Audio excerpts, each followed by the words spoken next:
안녕하세요. 갈라디아서 5장 13절에서 26절입니다. 13절. 형제들이여, 하나님은 여러분을 부르셔서 자유하게 하셨습니다.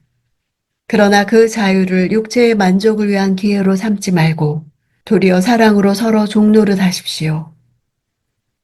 그리스도로 인하여 얻은 자유는 의식적인 율법과 문자적인 율법으로부터 우리를 해방시켜 주었습니다. 즉, 그것은 영적인 해방입니다.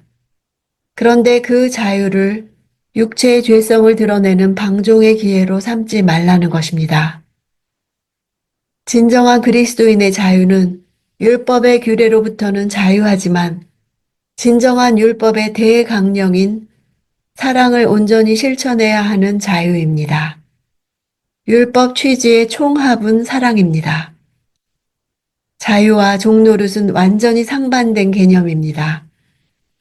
그럼에도 서로 종노릇하는 것은 진정한 자유자로서 마음에서 우러나 자발적으로 행하는 행동이기 때문입니다.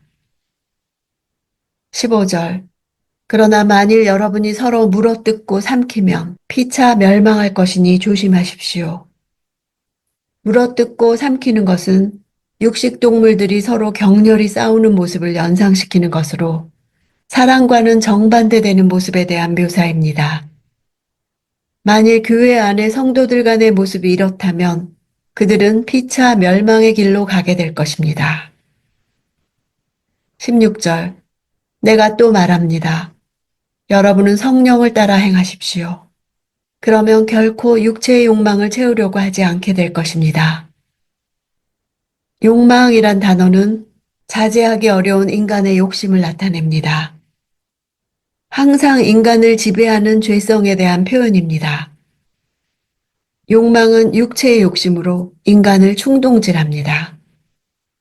이것이 인류의 시조 아담이 타락한 이래로 자기 생의 중심을 하나님이 아닌 자신 안에서 발견하고 자신을 신뢰하며 다른 사람보다 자기 자신을 더 사랑하려는 죄된 인간 속에 깊이 뿌리내린 성향입니다.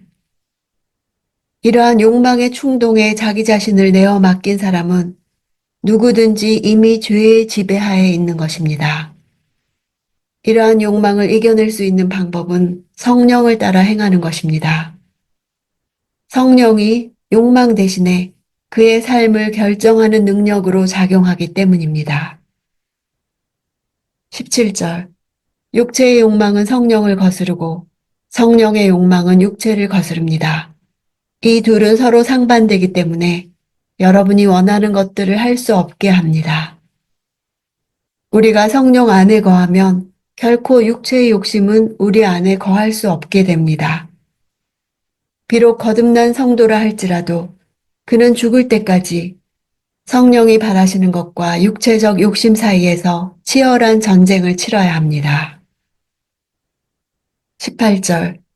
그러나 만일 여러분이 성령의 인도를 받는다면 여러분은 율법 아래 있지 않습니다. 성령의 인도하심을 따르는 자들은 율법이 휘두르는 지배력 아래 있지 않습니다. 율법은 구원을 주는 능력이 없고 단지 사람을 속박합니다. 그 아래에 있지 않다는 것은 그것이 휘두르는 영적 무기력, 심판과 저주, 그 아래에 있지 않다는 말입니다. 성령의 인도하에 있는 자들에게 율법은 그 영향력을 발휘하지 못합니다. 19절. 육체의 일들은 명백합니다. 곧 음행과 더러움과 방종과. 육체의 일들은 육체의 욕심에 의해 조장되는 일을 뜻합니다. 명백하다는 것은 명백히 드러난다는 뜻으로 외형적으로 드러난다는 뜻입니다. 육체의 일들 가운데 첫째 그룹에 속하는 죄악들은 순결과 반대되는 것들입니다. 더러움은 육체적 불결함뿐 아니라 도덕적 더러움까지 포괄하는 음행보다 광범위한 성적 죄악을 가리킵니다. 20절. 우상숭배와 마술과 원수매짐과 다툼과 시기와 분노와 이기심과 분열과 분파와. 육체의 일 가운데 두 번째 부류는 불신앙의 죄, 즉 종교적 범죄입니다. 마술이란 원래 의학적 의미를 지녔던 단어로 고대 세계에서 병의 치료와 관계되는 주술사의 행위와 관련된 행위를 나타냅니다. 이교 주술사의 약물을 사용한 마술적 행위를 뜻합니다.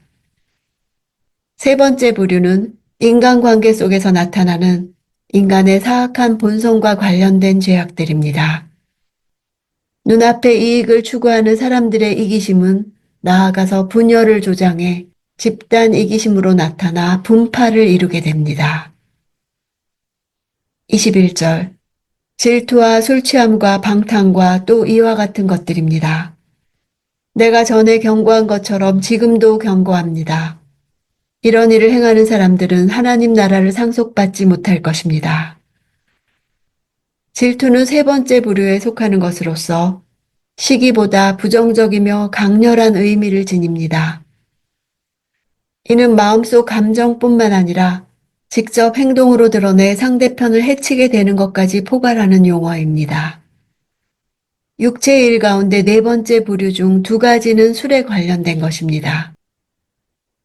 방탕이라는 단어는 헬라 문헌에서 원래 술의 신인 바쿠스를 기리는 뜻에서 만찬 후에 행하는 떠들썩한 야간 행렬을 의미했습니다. 후에 밤늦게까지 취하는 연회와 술잔치를 뜻하는 말로 사용되었습니다. 성령의 인도하심을 받는 자들만이 하나님의 아들로서 그 유업을 받게 되는 것입니다. 22절 그러나 성령의 열매는 사랑과 기쁨과 화평과 오래 참음과 친절과 선함과 신실함과 성령의 열매란 성령의 역사에 대한 인간의 합당한 반응입니다. 그리스도에 의해 자유함을 얻은 모든 성도들이 삶의 현장에서 마땅히 드러내고 추구해야 할 것들입니다. 단수로 표기되어 그 자체로서 통일성과 완전성을 지님을 나타냅니다.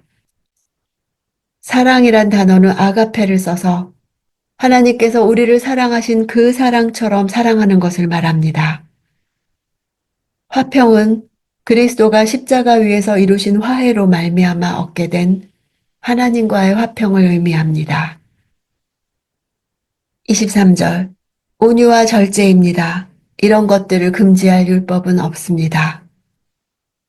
온유라는 단어는 이웃을 향한 관용을 뜻하는 단어입니다. 어떤 해를 가하는 자에 대해 위협적인 보복으로 분개하지 말아야 할 것을 말합니다. 절제는 자기 자신을 향한 미덕입니다. 성령의 열매를 거스려 그 열매를 맺지 못하게 할 수 있는 율법은 없습니다. 성령의 인도하심을 받는 자는 결코 율법 아래 있지 않기 때문입니다. 오히려 성령의 사역으로 맺어진 열매는 온 율법을 성취하는 것입니다. 26절 헛된 영광을 구해 서로 노엽게 하거나 질투하지 않도록 합시다. 노엽게 한다는 단어는 법적인 논쟁이나 상호 비교적인 평가하는 것을 의미합니다. 갈라디아 교회 안에 영적 은사나 신앙적인 자질이나 직분이나 공적인 평가에 있어서 타인에 비해 자신이 우월하다고 스스로를 평가하는 사람들이 있었음이 분명합니다. 그러한 경쟁과 투기로 얻어진 영광은 헛된 영광일 뿐입니다. 그리스도인이기 전에는 우리 안에 제어할 수 없는 육체만이 존재했습니다. 그러나 믿을 때 성령께서 초자연적으로 들어오셨고 새로운 본성이 형성되도록 우리를 새롭게 하셨습니다. 바울은 옛사람과 새사람 사이에 투쟁이 시작되었다고 했습니다. 하나님을 갈망하는 마음과 죄로 가득 찬 우리의 마음이 있는 것입니다. 이제 죄의 욕망들이 우리 깊은 곳에서 우리를 부추기고 통제할 때 성령의 갈망을 선택하는 것입니다. 죄의 유혹이 있을 때 이것은 진정한 내가 아니다. 이것은 내가 진정 원하는 것이 아니다. 나는 하나님과 그분의 뜻을 원한다. 이렇게 나의 가장 깊은 소원은 성령을 따라 사는 삶이라는 것을 고백하는 것입니다.